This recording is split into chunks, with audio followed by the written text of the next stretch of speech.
हूल दिवस के दिन भोगनाडीह में बवाल में जिस तरह से पुलिस ने खुलासा किया और सीधे इसका तार पूर्व मुख्यमंत्री चंपई सोरेन के करीबी से जोड़ा और 2 लोगों को गिरफ्तार कर सलाखों के पीछे भेज दिया।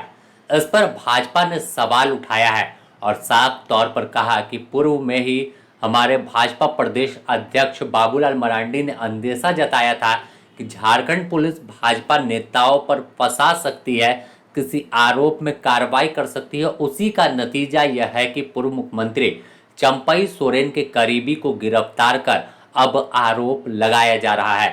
अगर देखें तो चंपई सोरेन के 2 करीबी को गिरफ्तार कर गोड्डा पुलिस ने जेल भेज दिया और इसमें एसपी ने खुलासा किया कि यह सोशल मीडिया हैंडल पूर्व मुख्यमंत्री चंपई सोरेन का करते थे और साथ ही यह 20 तारीख से साहेबगंज इलाके में एक्टिव थे, लोगों के बीच हथियार और पैसा बांट रहे थे और किसी वारदात को अंजाम दिवाने की तैयारी कर रहे थे।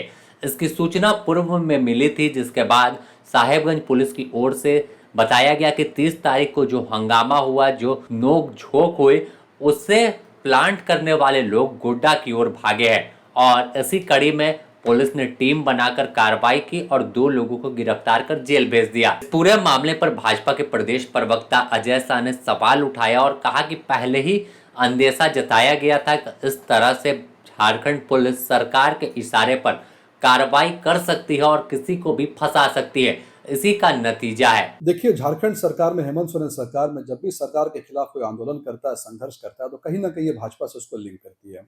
उदाहरण के लिए रिम्स 2 में आदिवासियों की जमीन छीनने की कोशिश की जा रही थी, वहां पर प्रोटेस्ट हुआ, आदिवासियों ने प्रोटेस्ट किया तो कहा कि भाजपा ने इसकी यहाँ पर साजिश की है। उसके बाद सिरम टोली में भी उन्होंने यही कहा, छात्र भी जब आंदोलन में उतरे तो इन्होंने यही कहा कि भाजपा ने इनको क्या किया, स्पॉन्सर किया है।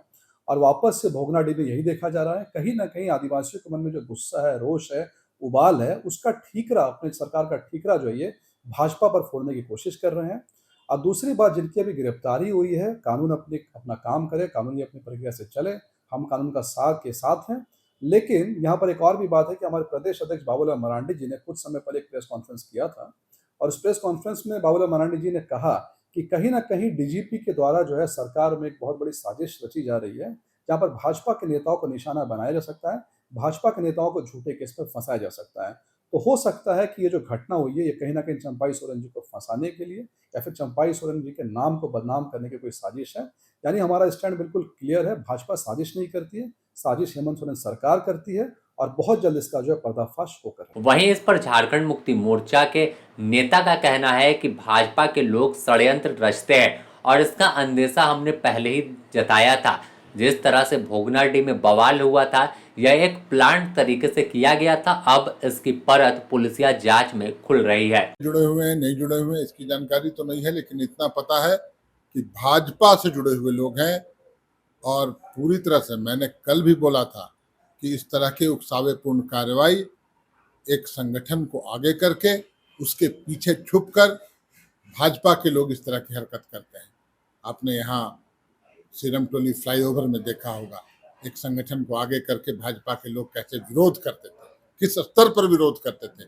वहां सरकारी कार्यक्रम आहूत था और वहां अशांति फैलाने की कोशिश भाजपा कार्यकर्ताओं के द्वारा एक संगठन को आगे करके। आज पुलिस ने उद्भेदन किया है, 2 लोग गिरफ्तार किए गए हैं और लोगों की तलाश जारी है। तो ये क्षुद्र राजनीति कितना नीचे गिरिएगा, ये राजनीति की गिरती मैंने पराकाष्ठा में बोलूंगा। कैसी ऐसी सोच है, बड़ी बड़ी बात करते हैं बाबूलाल मरांडी जी। अब जवाब दें, क्यों इस तरह की हरकत करते? अरे हथियार बरामद होंगे, बहुत सारी चीजें बरामद होगी। पैसे का खेल चल रहा था, पैसे दे देकर लोग विरोध करा रहे थे। हेमंत सोरेन जी का इतना ऊंचा कद, इतनी लोकप्रियता, कोई व्यक्ति, कोई झारखंडी विरोध में बोलना नहीं चाहता है, लेकिन पैसे दे दो, खरीद लो और कुछ बुलवा दो 5-10 आदमियों को खड़ा करा के, इससे ज्यादा कुछ नहीं कर पाएंगे। तो जिस तरह से सिद्धू कान्हू की शहादत दिवस के मौके पर बवाल पूरे झारखंड ने देखा कि आदिवासियों ने तीर धनुष चलाया, तो पुलिस ने आंसू गैस के गोले और लाठी भांजकर भीड़ को तितर बितर करने की कोशिश की। लेकिन इस पूरे मामले में अब नया मोड़ सामने आया है, जिससे झारखंड की राजनीतिक तपिश बढ़ी हुई है। बने रहे द न्यूज पोस्ट के साथ, इससे जुड़ी और भी अपडेट आपको देंगे।